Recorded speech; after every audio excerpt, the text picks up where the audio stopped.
नमस्कार, Purvanchal reasoning classes में आप सभी का स्वागत है। कैलेंडर पाठ आप पढ़ने जा रहे हैं। नया पाठ है, बिल्कुल नए से शुरू हो रहा है ये। देखिए, यहाँ पे कैलेंडर जो है आपको दो तरह के होते हैं। एक आपका हिंदी का होता है, एक आपका इंग्लिश का होता है। यानी हिंदी जो कैलेंडर होता है, जो हमारे भारतवर्ष में स्थानीय या क्षेत्रीय भी हो सकता है, और उसके बाद जो आपको पढ़ना है वो आपको इंटरनेशनल कैलेंडर पढ़ना है। इंटरनेशनल पढ़ना है आपको। ये एक तरह से रोमन कैलेंडर है, एक रोमन कैलेंडर है जो कि पूरे विश्व में फेमस है। इसको डेवलप सबसे ज़्यादा विकसित करने का काम जो किया था, इसको पोप ग्रेगरी ने किया था। पोप ग्रेगरी ने किया था इसको। और ये जो कैलेंडर है आपका पूरा फुल्ली मैथमेटिकली कैलकुलेटेड और साइंटिफिक कैलेंडर है, जिसमें आपको दिन की गणना जो है, कैलकुलेशंस जो है बिल्कुल एक्यूरेट मिलेंगे। तो हम लोग जो है कि शुरुआत जो करते हैं इसकी कैलेंडर की, वो हमारे क्या होते हैं, मंथ के डिवीज़न से, डेज के डिवीज़न से, ईयर के डिवीज़न से, इस तरह से शुरू होता है। तो इसको जो साइंटिफिक रिप्रेजेंट किया था इसको ग्रेगरी ने किया था। तो इसको हम लोग ग्रीगोरियन कैलेंडर भी बोलते हैं। अब देखिए, इसमें आपको शुरू से बताया जाए तो कैलेंडर जो होता है आपका, वो उसमें पहली हेडिंग आप डालेंगे सौर वर्ष।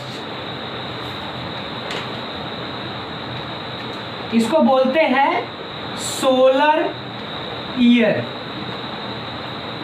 सोलर ईयर, तो इसमें जो सोलर ईयर होता है आपका, इस सोलर ईयर का मतलब ये होता है कि वह समय जिसके दौरान पृथ्वी हमारा सूर्य का एक चक्कर पूरा लगा लेती है। ठीक है, तो इसको हम लोग एक वर्ष का समय बोलते हैं। तो सौर वर्ष जो होता है आपका, वो होता है 365 दिन, 5 घंटे 48 मिनट और 47.5 सेकेंड का होता है। कुछ किताबों में यहाँ पे 48 भी लिखा हुआ है, तो 47.5 से 48 सेकेंड का ये होता है। ठीक है, तो इसको हम बोलते हैं एक सौर वर्ष पूरा कंप्लीट। 365 दिन, 5 घंटे 48 मिनट 47.5 सेकेंड। और जब हम बेसिक लेवल में रहते हैं, जूनियर क्लासेस में, हम लोगों ने चौथी पाँचवीं में या छोटे बच्चों को कैलेंडर बताया जाता है, तो उनको बताया जाता है कि 365 दिन या 366 दिन होते हैं। तो ये जो आपका 365 है, इसी को बोला जाता है साधारण वर्ष। क्या बोलते हैं इसको? साधारण वर्ष। साधारण वर्ष जो होता है वह 365 दिन का होता है। कितना होता है? 365 दिन का होता है आपका। और इसमें आपकी जो फरवरी होती है वह होती है 28 दिन की। वर्ष के सभी दिन समान होते हैं, दिनों की संख्या सब में समान होती है, केवल साधारण वर्ष या अधिवर्ष आने पर फरवरी में बदलाव होता है, 28 या 29 की हो जाती है। तो यहाँ से आपका 365 दिन लिया गया है। अब ये समझिएगा कॉन्सेप्ट कि साधारण वर्ष जो होता है उसमें कुल 365 दिन होते हैं और फरवरी आपकी 28 की होती है। आगे अब लीप ईयर, इसको ध्यान करिएगा। जो साधारण वर्ष है इसको हम लोग नॉर्मल ईयर बोलते हैं, नॉर्मल ईयर। और हम अपने पढ़ाई के दौरान इसको NY से डिनोट करेंगे। नॉर्मल ईयर को NY से डिनोट किया जाएगा। लीप ईयर, लीप वर्ष, इसको हम लोग बोलते हैं अधिवर्ष। और यहाँ पर होता है 366 दिन और फरवरी आपकी हो जाएगी 29 दिन की। फरवरी आपकी क्या हो जाएगी? 29 दिन की हो जाएगी। इस लीप ईयर को LEAPYEAR, लीप ईयर को LY से डिनोट किया जाता है। लीप ईयर को LY से डिनोट किया जाता है। तो एक बहुत ही बेसिक, बहुत ही आसान सा सवाल कभी बनता था, अब तो तर्क का स्तर ऊंचा हो गया है, डिफ़िकल्टी का लेवल बढ़ा है, ऐसे सवाल प्रायः नहीं पूछे जाते हैं। लेकिन आपसे इस तरह का सवाल बनता है कि निम्नलिखित में से कौन सा वर्ष अधिवर्ष है या कौन सा वर्ष अधिवर्ष नहीं है, इस तरह के सवाल बनते हैं। अब हम आपसे चर्चा करते हैं, यहाँ देखिए आपका जो लीप ईयर है, लीप वर्ष है, ये साधारण वर्ष की तुलना में एक दिन अधिक होता है। साधारण वर्ष यहाँ 365 ही होते हैं, जबकि लीप वर्ष में 366 होते हैं। 366 तो 366 क्यों होता है, कैसे होता है? देखिए ऐसा ग्रीगोरियन कैलेंडर जो है, मैंने आपको बताया कि मैथमेटिकली बिल्कुल अप्रूव्ड है। तो उन्होंने कैसे प्रूफ किया कि देखिए 366 दिन लेना है। 366 लिया गया है, जो इसके पीछे रीज़न है। और आपको ये भी बता दें कि ग्रेगरी जिन्होंने मतलब ये कैलेंडर डेवलप किया, बहुत हद तक अब तक जितने भी कैलेंडर डेवलप हुए हैं, है ना, उनमें सबसे शुद्ध वेरीफाइड है। बट ये 100% शुद्ध नहीं है, इसमें कुछ न कुछ अभी वैज्ञानिक तथ्य या वैज्ञानिक मैथमेटिकल कैलकुलेशन जो है आपका वो डिफ़र हो जाता है, और जिसको बाद में भी आपको समझना होता है। तो आप यहाँ इतना ध्यान दीजिए कि लीप ईयर में 366 और नॉर्मल ईयर में 365। तो जब नॉर्मल ईयर रहेगा तो फरवरी 28 की, और जब लीप रहेगा तो फरवरी आपकी 29 की हो जाएगी। क्लियर है यहाँ तक? अच्छा, अब 365 और 366 के नियम को समझिए कि 365 और 366 क्यों हो जाता है। 365 और 66 होने के लिए हमने आपसे बताया कि जो साधारण होता है, साधारण वर्ष होता है, वो होता है आपका 365 दिन 5 घंटा 48 मिनट और 47.5 सेकेंड, ये होता है आपका। तो 365 ही आपने लिया था, साधारण वर्ष के लिए आपने 365 लिया था। यह 5 घंटा 48 मिनट 47.5 सेकेंड ये आपने छोड़ दिया था, छोड़ा था ना, छोड़ दिया था। तो ये क्या है, लगभग जो है आपका 6 घंटे के बराबर है। तो अगर 6 घंटे हम मान के चले तो 4 साल जाते जाते क्या होगा ये भाई, एक साल आपने 6 घंटा छोड़ दिया, दूसरे साल आपने 6 घंटा छोड़ दिया, तीसरे साल आपने 6 घंटा छोड़ दिया, चौथे साल 6 घंटा, तो चारों मिला के कितना होगा, 24 घंटा हो गया। तो 24 घंटा बराबर एक दिन हो गया। तो क्या होगा, वो एक दिन बढ़ा दिया जाता है। इसीलिए क्या होता है, लीप ईयर में हर चौथे साल जो आता है वो एक दिन बढ़ जाता है आपका। क्लियर है? लेकिन आपको और डीप स्टडी में जाना है। ये जो आपका है 5 घंटा 48 मिनट और 47.5 सेकेंड का जो ये समय है, इसको जब आप कन्वर्ट करेंगे, है ना, दिन में बदलने पर ये आएगा जब बटा इसके 24, आप सबको एक यूनिट में कर लेंगे भी, चाहे सबको क्या करेंगे, सबको घंटे में, इसको भी घंटे में, इसको भी घंटे में कन्वर्ट कर लेंगे। उसके बाद 24 से जब आप भाग देंगे तो आपका आएगा ये 0.9822, सॉरी एक बार का आएगा ये 2422, इतना आएगा।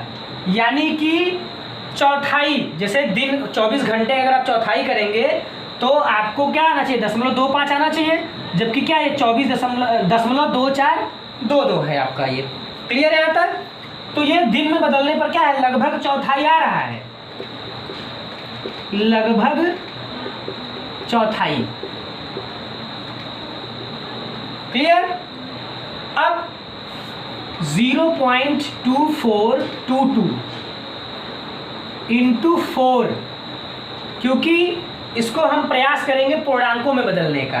तो जब हम हर चौथे वर्ष हमने बताया कि आपको लीप ईयर आता है, तो क्या हो गया ये आपका 0.9688, दिन हो गया ये। मतलब क्या है? लगभग एक दिन है, लगभग एक दिन। एक दिन पूरा नहीं है, लगभग एक दिन है। लेकिन हम क्या करते हैं, हर चौथे साल एक दिन ले लेते हैं, जबकि वास्तव में एक दिन पूरा नहीं होता है। इसीलिए क्या होता है कि आपका जो लीप ईयर होता है, लीप ईयर, वो हर चौथे वर्ष, हर चौथे वर्ष आता है आपका लीप ईयर। क्या करते हैं हम, एक दिन ये जो बढ़ रहा है, बनता है एक दिन, इसी के एडजस्टमेंट के लिए हम क्या करते हैं, हर चौथे साल फरवरी में 29 डे कर देते हैं और पूरे ईयर को 366 का कर देते हैं। यही करते हैं। क्लियर है यहाँ तक? तो एक सवाल जब आपसे आएगा कि 1958, 1960, 1962 और 1954 ऐसे मान ले दे दिया जाए, तो क्या होगा कि इसमें आपसे सवाल होगा कि कौन सा लीप वर्ष है ना, कौन सा लीप वर्ष है। और ये देखिए ये कैसे ईयर हैं, ये जनरल ईयर हैं, सामान्य वर्ष है। ठीक है, अभी आपको शताब्दी भी पढ़ना है। तो ये जनरल ईयर जो है, इसमें क्या करेंगे, इसको नोट करिए आप।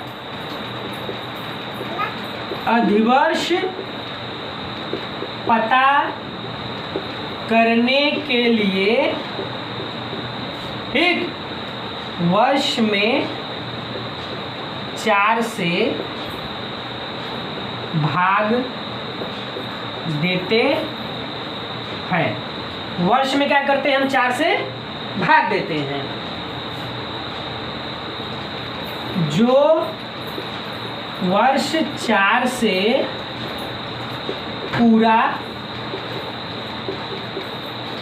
विभाजित हो जाएगा वह अधिवर्ष होगा। क्या होगा? अधिवर्ष। जो वर्ष 4 से पूरा विभाजित हो जाएगा वह क्या हो जाएगा, आपका अधिवर्ष हो जाएगा। क्लियर यहाँ तक? अब देखिए अधिवर्ष हो गया ये, अगर तो आपको क्या करना है, इसमें जैसे जांच करनी हो तो 4 से विभाज्यता का नियम भी होता है। अंतिम 2 अंक यही है, अंतिम 2 अंक अगर 4 से कटते हैं तो वह पूरी संख्या भी 4 से कटती है। बेसिक सा रूल है। तो इसमें जो है वो 1960 जो है आपका क्या है, वो अधिवर्ष है। क्लियर?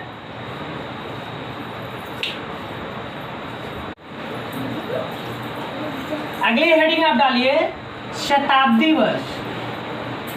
शताब्दी वर्ष इसको बोला जाता है सेंचुरी ईयर। इसको हम लोग डिनोट करेंगे CY से। जैसे नॉर्मल ईयर के लिए NY, लीप ईयर के लिए LY, शताब्दी वर्ष के लिए CY। तो शताब्दी वर्ष क्या होता है, जिसके अंत में 2 शून्य होते हैं, ऐसे 0 0, समझ रहे हैं? जिसके लास्ट में 2 0 होता है उसको हम लोग क्या बोलते हैं, शताब्दी वर्ष। जैसे सन 100 है ना, इसको सदी भी बोला जाता है। इसको क्या बोला जाता है, सदी भी बोला जाता है। सन 1000,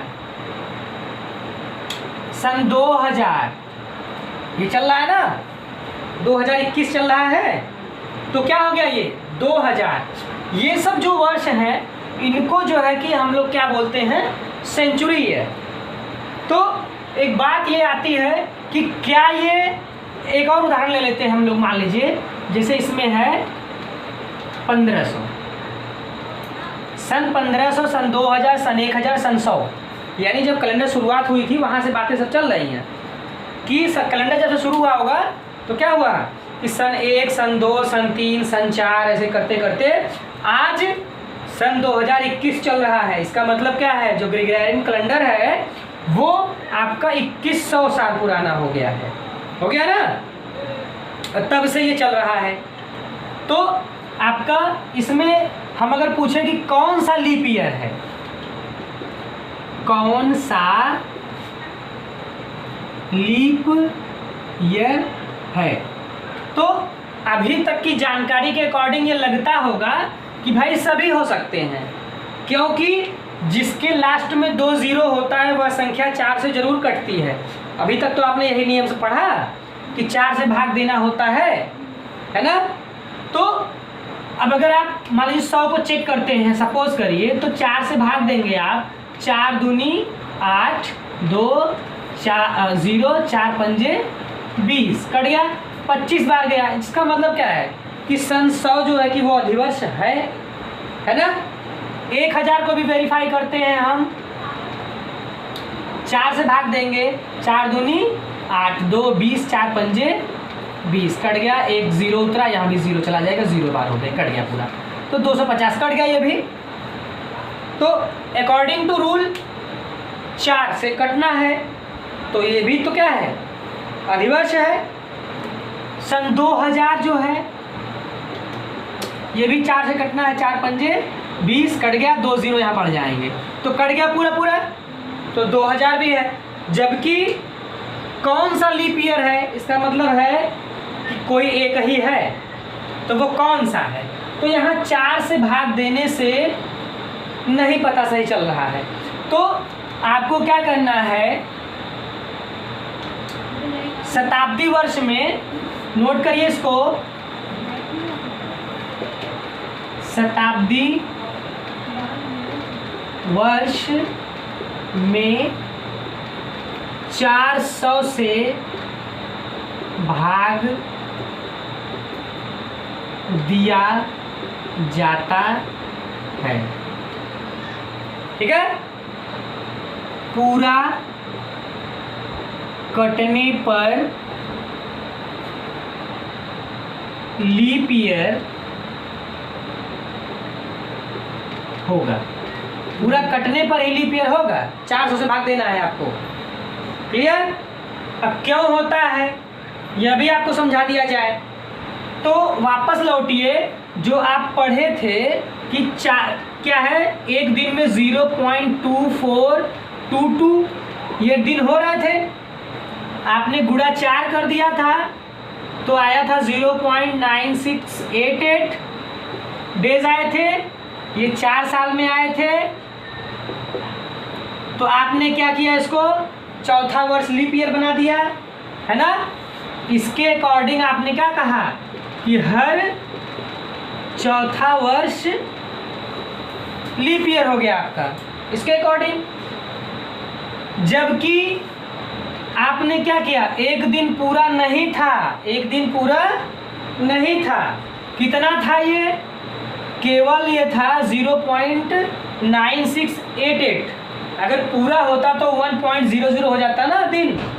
तो आप इसको घटा के देखिए, आपने ज़्यादा ले लिया भाई, एडवांस हो गया, 9688 ये आपने लिया था, इतना था, एक दिन आपने मान लिया, आपने ज़्यादा ले लिया।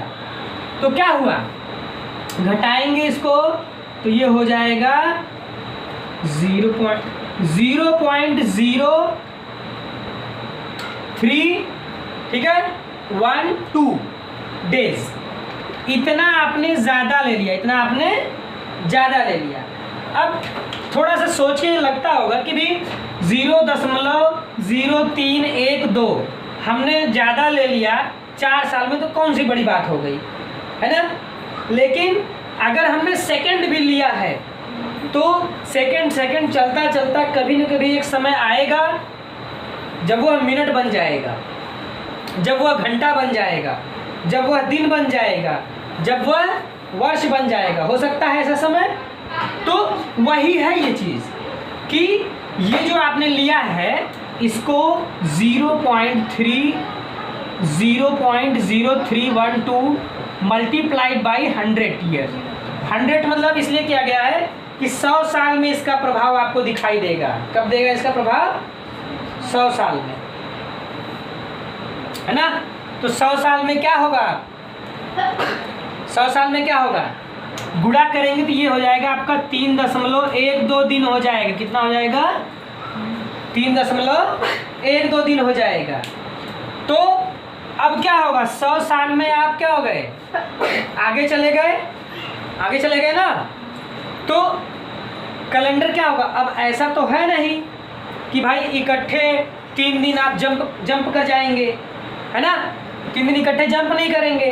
तो इसके लिए क्या है आपको कि इसकी एडजस्टमेंट आपको करनी पड़ेगी, है ना। इसकी एडजस्टमेंट कैसे होगी? अब एडजस्टमेंट ऐसे होगी कि पहले 100 साल में, फिर दूसरे 100 साल में, तीसरे 100 साल में और चौथे 100 साल में, है ना। यहाँ आपने क्या है? कम लिया है ना, तो आप पीछे रह जा रहे हैं। ये तो है कि नहीं? मतलब पूरा हुआ नहीं था, आपने ले लिया है पूरा 1 दिन, तो आप पीछे रह जा रहे हैं यहाँ। तो 1 दिन आपको यहाँ एडजस्ट करना है, 1 दिन सन 200 में करना है, सन 300 में करना है, 100 में जाके आप क्या होंगे? लेवल हो जाएंगे। 100 में जाकर के आप क्या हो जाएंगे? लेवल हो जाएंगे। तो वहाँ से ये ओरिजिन हुआ है कि शताब्दी वर्ष में आपको 4 से भाग नहीं, 400 से भाग देना है। क्लियर? अगर इस मैथ को समझे हैं बहुत अच्छी बात है, नहीं समझ पाए हैं तो यह सब परीक्षा में नहीं पूछा जाएगा। बशर्ते आपको यही कंसेप्ट याद रखना है कि जब सामान्य वर्ष होगा, जनरल वर्ष होगा, सामान्य होगा, तो आपको क्या करना है? 4 से भाग देना है। और जब शताब्दी का साल आएगा तो आपको 400 से भाग देना है। क्लियर यहाँ तक?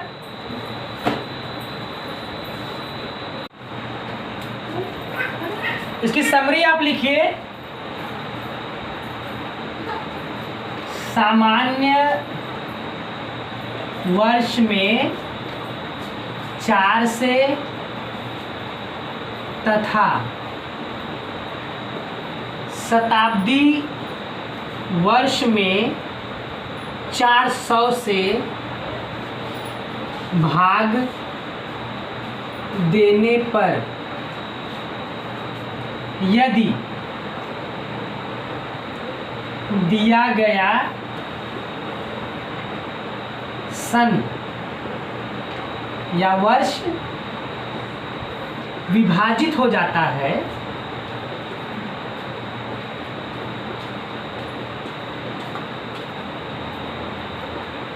तो वह वर्ष अधिवर्ष होगा। क्या होगा आपका? अधिवर्ष होगा। और अधिवर्ष होगा माने 366 का होगा, ठीक। और आपकी फरवरी जो होगी वो 29 की हो जाएगी। क्लियर? सामान्य में का मतलब यहाँ है, जैसे कि सामान्य से मेरा तात्पर्य है जैसे 2022 आने वाला है, 2018, 2014, 2016, इस तरह के जो हैं, इसमें देखिए केवल यही है जो कि लीप ईयर है। क्लियर? तो यहाँ आपको क्या करना है? डिवाइड बाई 4, है ना, 4 से भाग देना है। और शताब्दी वर्ष की पहचान हमने आपको बताया कि वहाँ आपको क्या है? 400 से भाग देना है। तो कैसे होगा वो? जैसे कि कोई सन है, सन 300, सन 1500, सन 1800, सन 2000। यहाँ देखिए आपको 400 से भाग देना है। किससे भाग देना है? 400 से भाग देना है। इसमें क्या करना है? सब में डिवाइड बाई 4 करना है, यहाँ डिवाइड बाई 400 करना है। क्लियर? तो शताब्दी के लिए आप अगर जो 400 से कटेगा तो वो होगा आपका लीप ईयर, और इसमें जो होगा वो जो 4 से कटेगा वो होगा आपका लीप ईयर। क्लियर? अच्छा, आगे जो है आप अगली हेडिंग डालिए, विषम दिन की गणना।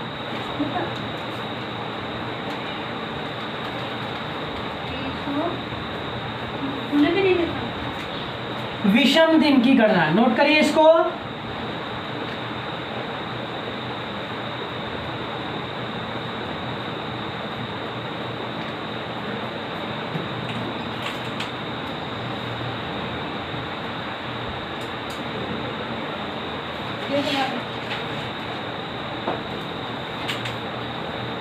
ये है कैलकुलेशन ऑफ ऑड डेज। इसको हम लोग ओडी बोलते हैं। क्या बोलते हैं? OD, odd days. इसकी पहचान क्या है या ये क्या होता है? दिनों की संख्या में 7 से भाग देने पर जो शेष बच जाता है उसे विषम दिन कहते हैं। क्या कहते हैं आप? विषम दिन।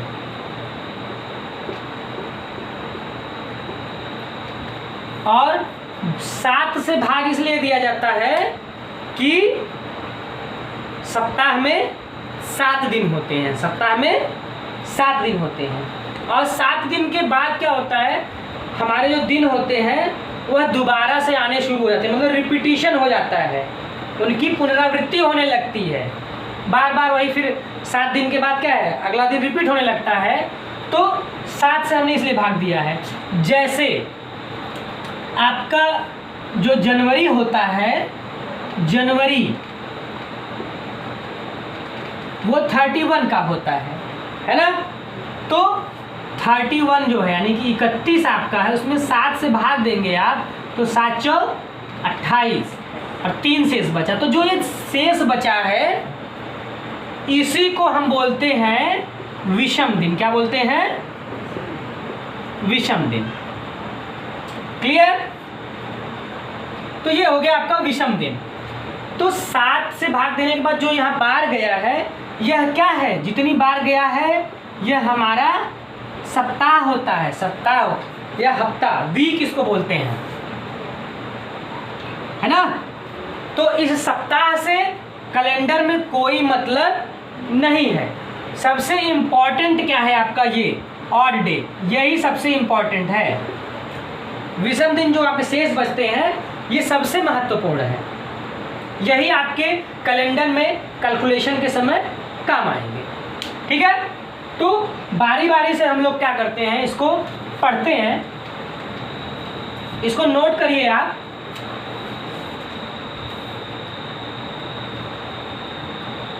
दिन की संख्या, सप्ताह,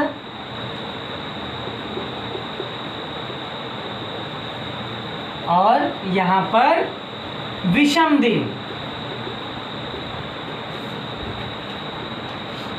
है ना? इसको नोट करिए आप। एक टेबल सा बनेगा यहाँ पे, ये आपका कैलकुलेशन के लिए है, गणना ऐसे आप कर सकते हैं। जैसे पहली हेडिंग है आपकी, पहला आपने पढ़ा था साधारण वर्ष, साधारण वर्ष। अब साधारण वर्ष में क्या होता है? 365 दिन होते हैं।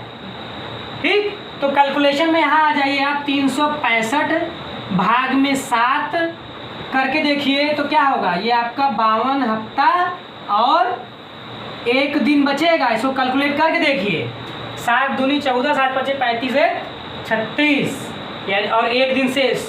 ठीक है? तो 52 हफ्ता 1 दिन आएगा। तो यहाँ 52 वीक हो गए आपके, 52 वीक हो गए। और दिन कितना बचा? 1। विषम दिन कितना बचा? 1। उसके बाद अधिवर्ष है आपका, अधिवर्ष, अधिवर्ष में क्या है आपके 366 दिन हो गए और 52 हफ्ता हो जाएगा, 2 दिन बचेगा भाई। 366 में 7 से भाग दे के आप देख लीजिए तो आपका 52 हफ्ता और 2 दिन हो जाएगा। कितना हो जाएगा? 2 दिन हो जाएगा। तो यही जो शेष आएगा वही यहाँ मेंशन किया जा रहा है। क्लियर? उसके बाद जनवरी में आप आ जाइए। जनवरी, जनवरी आपकी कितनी होती है? 31 की होती है, 31 की होती है। तो 7 चौक 28, 4 और यहाँ पे कितना हो जाएगा? 3। देखिए जो हफ्ते में बदल गया वो यहाँ लिखा गया, जो दिन शेष बचा है यही है ना। उसके बाद आपकी फरवरी आती है, फरवरी 28 या 29 की होती है। तो वीक जो होता है सब में 4 ही होता है ना। 7 से भाग देंगे 4 बार सब में जाता है, क्योंकि भैया 28, 29, 30, 31 यही दिन होते हैं सब में। तो फरवरी में आपके या तो 0 दिन बचेगा या तो 1 दिन बचेगा। कब 0 बचेगा, कब 1 बचेगा, वेरी इंपॉर्टेंट है। 1 दिन की ही गणना जो है में गड़बड़ होता है, अगर ठीक कैलकुलेशन सही नहीं होता है तो आपके आंसर जो होते हैं वो बदल जाते हैं। जब सामान्य वर्ष होगा तो फरवरी 28 की होगी तो विषम दिन 0 हो जाएंगे। जब अधिवर्ष होगा तो फरवरी 29 की होगी और आपका विषम दिन 1 हो जाएगा। आगे देखिए मार्च, मार्च आपका 31 हो गया। 31 में क्या होगा? 4 ये होगा और ये आपका 3 दिन हो जाएगा। अप्रैल 30, यहाँ 2 दिन हो जाएगा। फिर यहाँ मई 31 की आपकी होगी और ये कितना हो जाएगा आपका? मई में आपका 3 दिन हो जाएगा। यानी जो 31 का महीना होगा उसमें 3 दिन और जो 30 का होगा उसमें क्या हो जाएगा आपका? 2 दिन बचेगा। क्लियर? आगे मई तक नोट कर लिया है आपने। जून का नोट करिए। जून 30 का होगा, 4 हफ्ता होगा, 2 दिन विषम हो जाएगा। जुलाई 31 की 4 और ये 3। अगस्त, ध्यान दीजिएगा पूरे कैलेंडर में वर्ष में जुलाई और अगस्त ऐसे महीने होते हैं जो क्रमागत जो है कि आपका 31 वाले होते हैं। क्लियर है? यहाँ से भी सवाल बनता है वर्गीकरण वाले में। 4 महीनों के नाम दे दिए जाएंगे, पूछा जाएगा कि इनमें से कौन सा अलग है, तो वहाँ आपको दिन की संख्या से ही कैलकुलेशन करके बताना होता है कि इसमें बाकी सब 30 वाले हैं, यही एक 31 का है, या बाकी सब 31 के हैं और यही जो है आपका वो 30 दिन वाला है।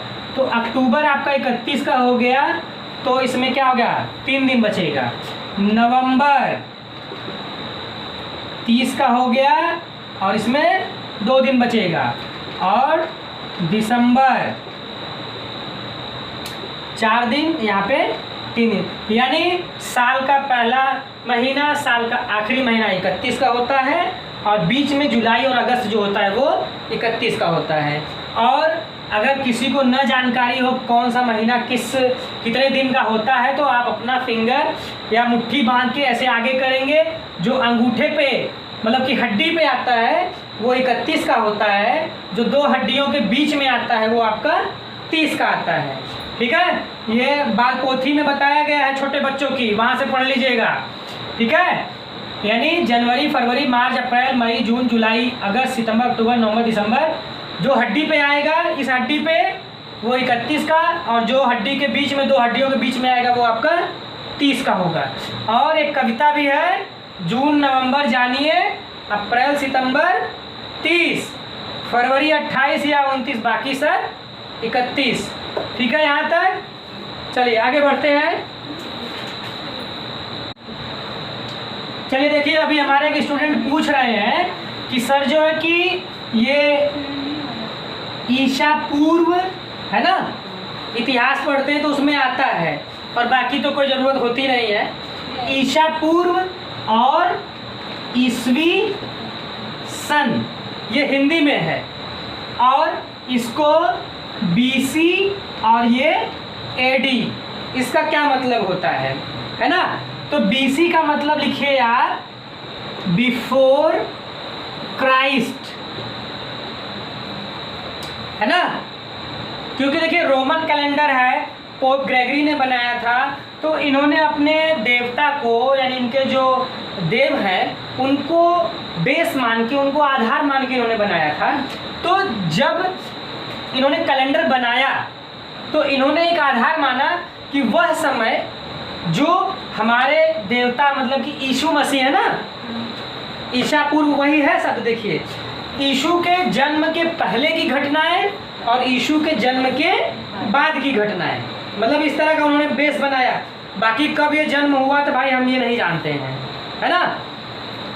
तो बिफोर क्राइस्ट तो ये बीसी हो गया, ईसा पूर्व ये हो गया आपका ईसा पूर्व, है ना। और उसके बाद ईसवी सन जो चल रहा है, ईसवी सन मतलब जो चल रहा है, यही हम लोग लिखते हैं ना। पुराने समय में लोग लिखते थे, अभी तो अंग्रेजी फॉर्मेट हो गया है सारा, नहीं तो लिखा जाता था ईसवी सन, है ना। इसको बोला जाता है एनो डोमिनी, ये होता है वैभव काल, यानी जब यीशु भगवान का जन्म हो गया उसके बाद का जो समय ये चल रहा है यह वैभव काल है, खुशहाली का समय है ना। तो उन्होंने ग्रेगरी ने जब बनाया तो इसको बेस माना। जैसे उन्होंने जो दिन का डिवीज़न किया था, दिन का बंटवारा इन्होंने किया था, वो भी जो है आपका कैसे हुआ था। पहला दिन उन्होंने क्या रखा था, फर्स्ट डे सोमवार।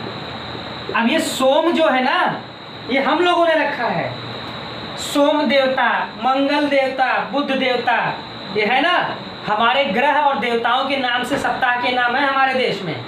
जबकि ये क्या है, Sunday, Monday, Tuesday, Wednesday, Thursday, इस तरह से है ना। तो ये उनकी इंग्लिश भाषा का है।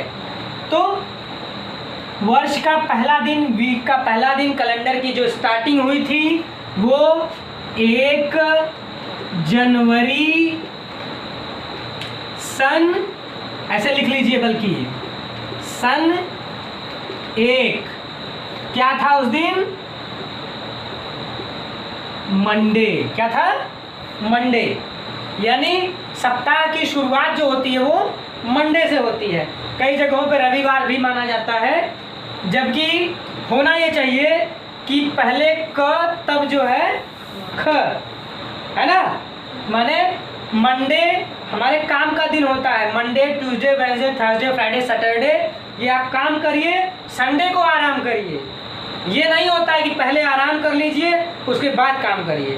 तो वहाँ से भी लीजिए, तो वर्ष का पहला दिन जो होता है वो आपका क्या होता है, मंडे होता है, जहाँ से कैलेंडर की शुरुआत हुई थी। कैलेंडर का प्रारंभ यहाँ से हुआ था, ठीक है। घड़ी में तो हमने बता ही दिया था आपको कि भी एएम और पीएम क्या होता है ना। तो बीसी और एडी भी आप नोट कर लेंगे इसको यहाँ से। उसके बाद अगली आप महत्वपूर्ण हेडिंग आप डालेंगे आधार वर्ष। देखिए आधार वर्ष वो होता है, एक होता है प्रश्न वर्ष, प्रश्न वर्ष, एक होता है आधार वर्ष। तो प्रश्न वर्ष क्या होता है कि जो सवाल आपसे पूछा जाता है, तो कुछ भी पूछ सकते हैं, है ना। लेकिन सवाल कोई भी पूछा जाता है तो ऐसे नहीं पूछा जाता है कि 3 कलम का मूल्य बता दीजिए, ऐसा तो कोई सवाल हुआ नहीं।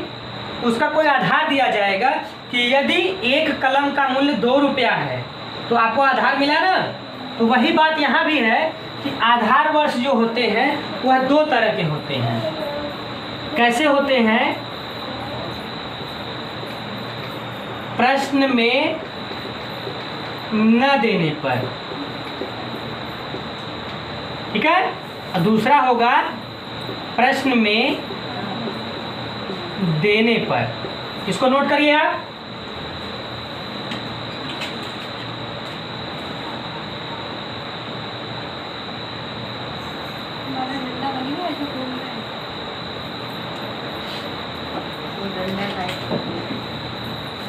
देखिए, प्रश्न में देने पर और प्रश्न में न देने पर इसका क्या मतलब है।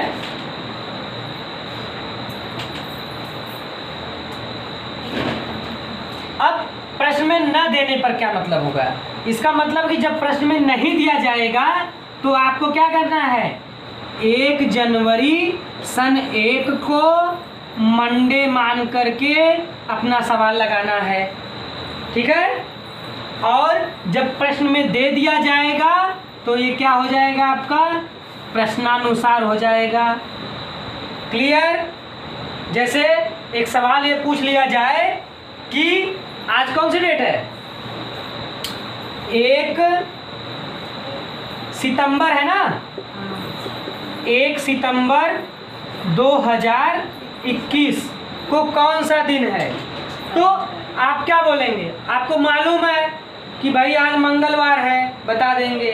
लेकिन अगर आपसे कैलकुलेशन की बात हो कि वाकई क्या ये सही है, तो कैसे आप इसको प्रूफ करेंगे। या कोई भी समय 15 अगस्त 26 जनवरी इस तरह से बहुत सारे सवाल इसमें होते हैं, पूछ लिया जाए तो कैसे आप जवाब देंगे।